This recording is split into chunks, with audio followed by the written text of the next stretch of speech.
मेरे प्यारे विद्यार्थियों, आपको देखिए जो यह हमें पुस्तकें एड ग्रेड अभ्यास पुस्तकें दी गई हैं, ये सभी विषयों की ये 2 पुस्तकें दी गई हैं। तो इनमें हम देखते हैं कि इनमें जो पाठ दिए गए हैं, इनमें एड ग्रेड, इनमें हमें मात्र प्रश्न दिए गए हैं। इस वर्क बुक में हमें जो है इनके प्रश्नों के उत्तर लिखना है, इसमें खाली जगह दी गई है। तो हमें इसी में ही इनके प्रश्नों को लिख करके हमें अपने क्लास टीचर से चेक करवाना है। क्यों? क्योंकि जो हमारी वार्षिक परीक्षा है इसी में से प्रश्न पूछे जाएंगे। तो हमें अपने क्लास टीचर से भी चेक करवा करके फिर हमें अपने इन उत्तरों को क्या करना है, याद करना है। तो देखिए इसमें जो अंग्रेजी दी गई है, इंग्लिश के हम पाठों को देखते हैं और जो सभी इसके पाठ दिए गए हैं इनके प्रश्न के उत्तर देखिएगा। तो यहाँ देखिए ये दिया गया है लेसन 4 माई चाइल्ड हुड, यानी जो मेरा बचपन है, चाइल्ड हुड है ना, जो बचपन होता है। तो ये दिया गया है इससे पूरे लेसन में। तो यहाँ देखिए यहाँ लिखा हुआ है कि answer the question from 1 words 1 to 3, यानी 1 से 3 के जो प्रश्न दिए गए हैं 1 से 3 तक के, इन सभी के उत्तर हमें एक शब्द में देना है। तो यहाँ देखिए फर्स्ट क्वेश्चन को पढ़िए। यहाँ लिखा हुआ कि what was the name of the book bought by Gandhi ji father, जो गांधी जी के पिता थे उन्होंने जो किताब खरीदी है, व्हाट वाज द नेम, उसका क्या नाम था। तो हमें इस पुस्तक का नाम बताना था कि उस पुस्तक का नाम क्या था। तो देखिए उनकी जो पहली पुस्तक थी उसका नाम था श्रवणा पितृभक्ति नाटक। तो जो श्रवण रहते हैं, श्रवण की पितृभक्ति, पिता के साथ उन्होंने जो किया उस पूरी किताब में वो पूरा नाटक उसमें था। ठीक है ना, उन्होंने वो पहली किताब इनको खरीद करके दी। तो यहाँ क्वेश्चन अब सेकंड देखिए, do you think speaking truth is a good habits. तो डू यू थिंक से स्पीकिंग, क्या जो है बोलना, ट्रुथ यानी सत्य बोलना, इज अ गुड हैबिट्स, क्या अच्छी आदत है। सत्य बोलना क्या अच्छी आदत है। तो yes speaking truth is a good habits, हाँ जो है सत्य बोलना एक अच्छी आदत है। ठीक, अगला क्वेश्चन देखिए। यहाँ देखिए जो क्वेश्चन है 3 दिया गया है, इसमें है write the plural form of teacher. तो जो प्लूरल फॉर्म है, बहुवचन है, जो टीचर दिया एक वचन में है, इसका हमें क्या बनाना है, राइट बहुवचन लिखना है। तो टीचर का क्या हो जाएगा, एस लगा देंगे तो क्या हो जाता है, टीचर्स। ठीक, इस प्रकार से हमें लिख देना है। अगला क्वेश्चन देखिए। यहाँ देखें जो क्वेश्चन 4 दिया गया है, इसके पहले जो लिखा रहता है इसको भी पढ़ लीजिए कि शॉर्ट आंसर टाइप क्वेश्चन। ये जो हैं छोटे प्रश्न के उत्तर देना है, लेकिन इसमें लिखा कि answer the question from 4 to 6, यानी 4 से 6 तक के जो प्रश्न है इन 1 सेंटेंस, एक पूरे वाक्य में उत्तर देना है। तो यहाँ देखिए क्वेश्चन 4, इसको पढ़िएगा। Make a sentence with the word parents, जो पेरेंट शब्द दिया गया है उससे एक क्या बनाना है, सेंटेंस बनाना, वाक्य बनाना है पेरेंट्स शब्द को लेकर के। तो यहाँ देखिए अपन लिख देंगे इसमें कि my parents are very good, मेरे माता पिता बहुत अच्छे हैं।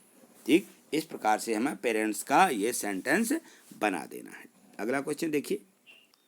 यहाँ देखिए क्वेश्चन 5, इसको पढ़िए। इसमें लिखा है कि री right the sentence using the correct word from brackets my books and my lessons बाज वर माई फ्रेंड्स। इसमें जो ब्रैकेट के अंदर बाज और वर लिखा हुआ है, इनको इन 2 में से हमें किसी एक का उपयोग करना है जिससे हमारा ये पूरा वाक्य सही हो जाए। तो हमें इसको रीअरेंज करना है, इन दोनों में से फिर से लिखना है इस पूरे वाक्य को। तो देखिए हम लिख देंगे my books and my lessons were my friends. तो यहाँ जो वर आया है वो आज क्यों नहीं आया, क्योंकि इसमें जो बहुवचन की क्रिया है तो बहुवचन की क्रिया के साथ वर लगता है, और हमारा जो यहाँ पे सब्जेक्ट रहता है यह बहुवचन में है। ठीक है ना। तो यहाँ देखते हैं हम माई बुक्स से एस लगा हुआ है, तो ये जो बुक्स लगा देने में यहाँ पे हमारी क्रियाएं माई लेसन्स, इसमें भी एस लगा है तो इसके साथ जो क्रिया का उपयोग होता है वो वर का उपयोग होता है। तो इसमें है कि मेरी किताबें और ये मेरे पाठ है, ये क्या हैं, माई फ्रेंड्स, मेरे क्या हैं, ये मित्र ही हैं या मेरे साथी हैं। ठीक, इस प्रकार से इसमें ये दिया गया है। ठीक, अगला क्वेश्चन देखिए। यहाँ देखिए क्वेश्चन जो 6 दिया गया है, right the 3 form of the verb से गिवन बिलो। जो नीचे यहाँ पे वर्ब दी गई हैं इनके हमें 3 फॉर्म्स, तीनों में वाक्यों में, वो तीनों फॉर्म में लिखना है। तो यहाँ देखिए पहला होता है हमारा प्रेजेंट टेंस, पास्ट और पास्ट पार्टिसिपल। तो इसमें हमें इनको लिखना है। तो रिमेंबर दिया है, रिमेंबर का हो जाएगा रिमेंबर्ड, और फिर से हमें उसका जो पास्ट है, पास्ट पार्टिसिपल है, वो भी रिमेंबर्ड ही होगा। यहाँ पे देखिए, यहाँ पे लिखा है परचेस, तो इसका भी हो जाएगा परचेस्ड और परचेस्ड, दोनों का एक सा ही चलता, पास्ट और पास्ट पार्टिसिपल। तो इस प्रकार से हमें इसका लिख देना। ठीक, अगला क्वेश्चन देखिए। यहाँ देखिए जो क्वेश्चन है 7 दिया गया है, इसमें दिया गया है कि arrange the following sentence in the sequence in which they appear in the story. जो हमारी ये पूरा पार्ट दिया गया है, इसकी पूरी स्टोरी, कहानी दी गई है, इसमें लिखा कि अरेंज द फॉलोइंग सेंटेंस, इन जो हमारे वाक्य दिए गए हैं ये इन सभी को हमें अरेंज करके लिखना है। ये हमारी किताब के अनुसार नहीं लिखे गए हैं, ये जो हैं पहले का दूसरे में, दूसरे का तीसरे, चौथे पांचवें में अलग अलग इस प्रकार से लिखे गए हैं। तो देखिए पूरी कहानी को पढ़ के हम देखते हैं। तो इसमें सबसे पहले जो वाक्य आना चाहिए था ये था कि I was about 7 when my father left Porbandar. तो इसका है कि I was about 7, मैं जब कितने का था, 7 मानी 7 ही वर्ष का था, when my father से लेफ्ट पोरबंदर, लेफ्ट यानी छोड़ना होता है, जब मेरे पिताजी ने पोरबंदर छोड़ा था तब मैं 7 का था, यानी 7 वर्ष का था। ठीक, ये लिख देना है, फर्स्ट लाइन हो जाएगी हमारी। ये सेकंड में आएगा कि there I was put in a primary school, वहाँ जो है मुझे इन अ प्राइमरी स्कूल में आई वाज भेज दिया गया, पुट यानी या रख दिया गया है या डाल दिया गया, ठीक है ना, या नाम लिखवा दिया गया, दर्ज करवा दिया था।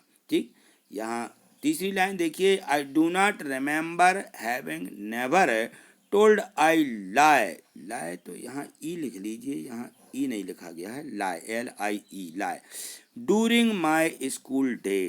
तो I don't not remember having never, मुझे नहीं याद है कि मैंने कभी, टोल्ड आई लाई, मैंने कभी बोला होगा, डूरिंग माई स्कूल डे, जो हमारे स्कूल के दिन थे उसमें मैंने कभी झूठ बोला हो, मुझे याद नहीं है। ठीक, ये आएगा। इसके बाद चौथे में आ जाएगा कि I was very shy and avoided all company. तो आई वाज वेरी शाय, मैं क्या था, बहुत शाय था, शर्मीला था, एंड अवॉइडेड ऑल कंपनी, जो वहाँ की जो कंपनी यानी फैमिली पूरी थी उसने मुझे क्या किया, एंड ऑल, सभी ने मुझे अवॉइड कर लिया था, यानी मुझे चाहा था। ठीक, तो पांचवें में देखिए यहाँ है कि my books and my lessons were my only companion. तो मेरी किताबें और मेरे जो पाठ थे वही वर माई ओनली, मात्र मेरे साथी थे। ठीक, इस प्रकार से हमें रीअरेंज करके इन सभी जो सेंटेंस दिए गए थे इनको इस प्रकार से लिख देना है। ठीक, अगला क्वेश्चन देखिए। यहाँ क्वेश्चन फर्स्ट दिया गया है, यहाँ से आंसर इन वन वर्ड से, एक शब्द में हमें उत्तर देना है। तो यहाँ लिखा हुआ कि how old was Gandhi ji when his father left for Rajkot. तो जो वो लेफ्ट राजकोट को उन्होंने छोड़ा, how old was Gandhi ji when, तो ये जो है कितने वर्ष के थे, उस समय गांधी जी कितने साल के थे। तो यहाँ है कि 7 ईयर्स, वो 7 वर्ष के थे जब इन्होंने, इनके पिताजी ने राजकोट छोड़ा था। ठीक, अगला प्रश्न देखिए। यहाँ देखिए क्वेश्चन है सेकंड, इसको पढ़िए। इसमें लिखा कि rearrange the words to make a meaningful sentence. इन जो हमें यहाँ शब्द दिए गए हैं ये जो हैं यहाँ वहाँ लिखे हुए हैं, इनको हमें द्वारा लिखना है, जिससे कि हमारा ये पूरा वाक्य मीनिंगफुल हो जाए, यानी सही इसका शब्द का अर्थ निकलने लगे। तो देखिए यहाँ से हम लिखेंगे कि my father what a book, ये हो जाएगा। तो my father what a book, मेरे पिताजी ने एक किताब बॉट खरीदी। ठीक, इस प्रकार से हमें इसको लिख देना है रीअरेंज करके। ठीक, अगला क्वेश्चन देखिए। यहाँ देखिए जो क्वेश्चन है 3 दिया गया है। यहाँ है कि you have read about Mahatma Gandhi in the lesson. इस पाठ में आपने महात्मा गांधी वाले पाठ को इसमें आप इसको आपने पढ़ा है। तो what qualities Mahatma Gandhi would you like to follow in your life. तो जो इनकी महात्मा गांधी की क्वालिटी थी, इनके गुण थे, you like to follow in your life, आप अपनी जिंदगी में क्या इनको पसंद करोगे। तो ये दिया गया है। तो इसका आंसर है कि महात्मा गांधी की जो क्वालिटीज थी, qualities of Mahatma Gandhi are, जो उनके गुण थे वो देखिए, जो इनके यहाँ गुण थे वो था रेसिस्टेंस एंड परसिस्टेंस, ये उनका मुख्य गुण था। और ये था फॉरगिवनेस, लर्न फ्रॉम मिस्टेक्स, और ये देखिए चौथा इनका गुण था कि स्ट्रेंथ ऑफ कैरेक्टर, ये इनके विशेष गुण थे। तो हाँ, हम भी अपनी जिंदगी में, अपनी लाइफ में इसको क्या करेंगे, इनसे सीखेंगे, इनको हम पसंद करेंगे। ठीक, तो इस प्रकार से जो प्रश्न है 1 से 10 तक दिए गए थे, सभी के उत्तरों को हमने अच्छे से समझ लिया है। अब हमें इनको अपनी जो वर्क बुक दी गई है, इसी किताब में एड ग्रेड जो अभ्यास पुस्तिका है, इसी के पाठ को इसी में ही हमें लिख देना है। तो आज इतना ही, कर देखते हैं अगले पाठों को। यदि आपने चैनल सब्सक्राइब नहीं किया है तो चैनल को एक बार सब्सक्राइब करके रखिएगा, जिससे कि आपको अगले पाठों की और अन्य विषय जो हैं सभी की वीडियो आपके यूट्यूब चैनल पर आपको सबसे पहले मिलेंगी। ठीक, तब तक के लिए थैंक यू, धन्यवाद।